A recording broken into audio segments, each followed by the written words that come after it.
एक तरफ जहां उत्तर प्रदेश सरकार तमाम दावे कर रही है कानून व्यवस्था सही करने की, गुंडे माफियों पर लगाम लगाने की बात कह रही है। ऐसे में फिरोज़ाबाद से एक ऐसा मामला सामने आया है जो कि सबको चौंका देने वाला है।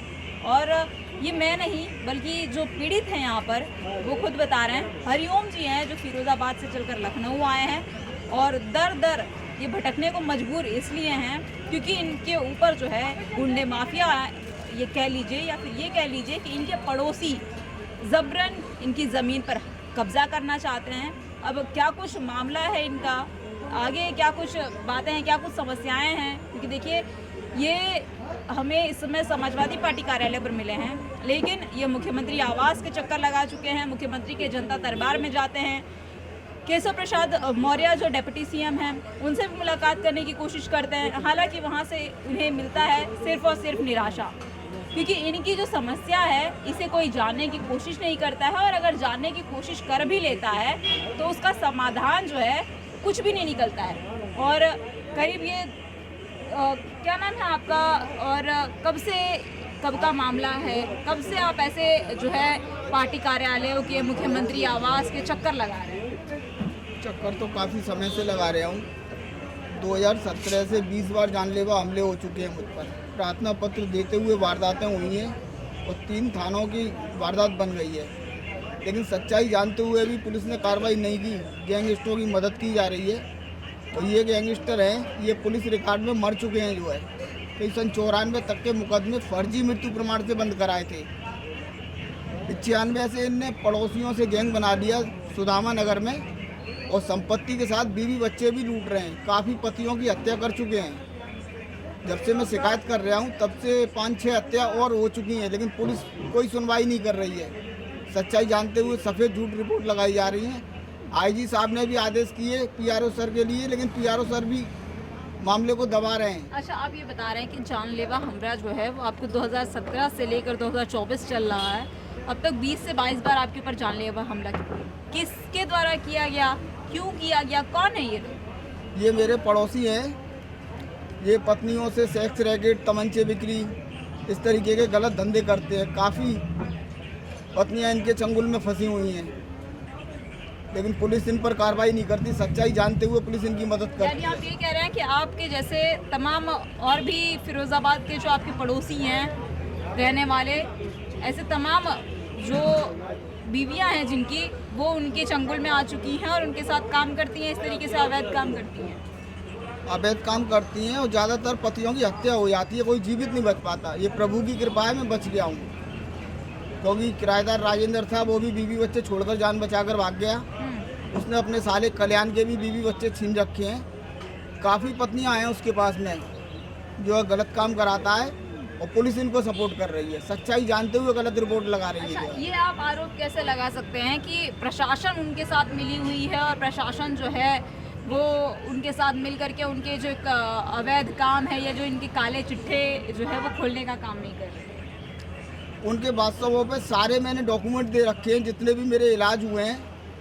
15-15 दिन में हड्डियां टूटी हुई हैं, और काफ़ी वीडियो सबूत जिनमें हत्याएं खुल रही हैं वो भी उनको दिए हैं, और बोला है मुंह से, हाँ हत्याओं के सबूत हैं मेरे पास। किसने बोला? कप्तान सर ने भी बोला था, पीआरओ सर ने भी बोला था, दरोगा जी ने भी बोला था, लेकिन कार्रवाई कोई नहीं करता। अगर मेरी शिकायत पर ही कार्रवाई कर देते तो 5-6 हत्या होने से और बच जाती। तो बराबर हत्याएं कर रहे हैं सन 85 से। अच्छा, आपके परिवार में कौन कौन है? परिवार में हमारे माता पिता तो है नहीं है, हमारे बहन बहनों ही हैं। वह भी बहुत लालची इंसान है कि 4-5 हत्या मेरे बहन बहनों के कारण हो चुकी है। हमारी दोनों बहनों के मकान भी हमारे ही पैसे के हैं। हम 2 भाई हैं और दोनों भाइयों की संपत्ति सब बर्बाद कर दी है। तो मेरे छोटे भाई का मकान मथुरा में बिकवाया है, इन्हीं लोगों ने सारी साजिश की है, और मेरी भी इनने ज़मीन बिचवा दी है, और भी ज़मीन बेचना चाह रहे हैं। ये सारा संपत्ति के लिए पतियों की हत्या कर देते हैं, पत्नियों को चंगुल में फंसा लेते हैं और पतियों की हत्या कर देते हैं। काफ़ी पतियों की हत्या राज बनकर रह गई। अच्छा, आप बता रहे थे कि आप जो है वो मुख्यमंत्री आवास जाते हैं और डिप्टी सीएम केशव प्रसाद मौर्य से आपकी मुलाकात भी होती है।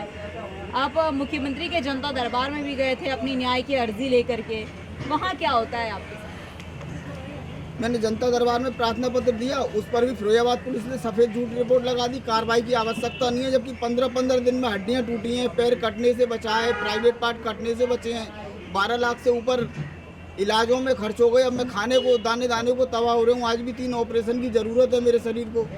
तो भगवान के अलावा कोई सहारा नहीं है, कहीं कोई मेरी सुनवाई नहीं हो रही है। योगी जी कहते हैं पुलिस गैंगस्टरों का एनकाउंटर कर रही है, पुलिस गैंगस्टरों की मदद कर रही है। सच्चाई जानते हुए गलत रिपोर्टें लगाई जा रही हैं। अब क्या चाहते हैं आप? आपको क्या लग रहा है कि आपको न्याय मिल पाएगा? क्योंकि 2017 का मामला 2024 तक घसीटा जा रहा है, आगे न्याय की उम्मीद है आपको? अब क्या कहें, हम तो परेशानी इतने हैं। आगरा भी गए, एडीजी ऑफिस भी गए, आईजी साहब के पास भी गए। आईजी साहब ने भी आदेश किए कार्रवाई करवाने के, लेकिन पीआरओ सर कार्रवाई नहीं होने दे रहे। क्या कहते हैं जब आप वहाँ जाते हैं तो आप क्या कहते हैं? देखिए, आप एक ऑडियो क्लिप हमें भेजे थे व्हाट्सएप पे। उस ऑडियो क्लिप में वो जो व्यक्ति जो आपसे बात कर रहे थे वो कौन थे और क्या क्या कह रहे थे? ऑडियो क्लिप जो भेजी है वो आईजी साहब के पीआरओ है, और उनने मुझे ही धमकियां दी कि हवालात में डाल देंगे, सीबीआई जांच करा लो। हमने जो सुना, उन्होंने कहा कि कार्यवाही चल रही है, कार्यवाही जारी है, ऐसा कुछ उन्होंने शब्द का इस्तेमाल किया था। किस कार्यवाही की बात कर रहे थे और किस मुद्दे की कार्यवाही की बात कर रहे थे? केवल मुझे गुमराह किया जा रहा है। एडीजी ऑफिस 15 जून को प्रार्थना पत्र दिया था, लेकिन एडीजी सर का ट्रांसफ़र हो गया, दोबारा मुझे मिलने नहीं दिया है।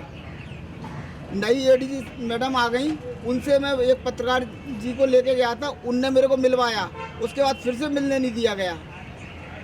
क्या कहते हैं जब आप मुलाकात करने जाते हैं, बड़े जो उच्च लेवल के अधिकारी हैं उनसे मुलाकात करने जाते हैं, जैसे एडीजी हो गए, डीजी हो गए, आईजी हो गए, जब आप मुलाकात करने इन लोगों से जाते हैं तो क्या कहा जाता है? क्या बहाने बनाकर आपको भगा दिया जाता है? वहाँ बिठा लेते हैं। जब भी मैं मिलने के लिए अंदर को जाता हूँ मुझे पकड़ लेते हैं। क्या मेरे साथी बदतमीजियाँ करते हैं, गालियाँ देते हैं। क्या करूँ, मैं जाना ही बंद कर देता हूँ, फिर नए रास्ते चल देता हूँ, कहीं मेरी सुनवाई हो जाए। अच्छा, आप शादीशुदा हैं, आपकी बीवी बच्चे कहाँ हैं? बीवी बच्चे सारे मेरे ही घर में रह रहे हैं, तो मुझे जान बचाकर भागना पड़ा है। एक दरोगा जी तो मुझे ही गोली मारने के प्रयास करने लगे थे कि पुलिस से जान बचाऊं, गैंगस्टरों से जान बचाऊं। मैं जान किस किस से बचाऊं? आखिर मैं करूं तो करूं क्या? अच्छा, अब आप रहते कहाँ हैं? मुझे आगरा में रहना पड़ रहा है करीब साल भर से। आप तो फिरोजाबाद के रहने वाले हैं, फिर आगरा में क्यों रहते हैं? पुलिस ही मेरी हत्या करने पर तो आई थी, करूं तो करूं क्या मैं?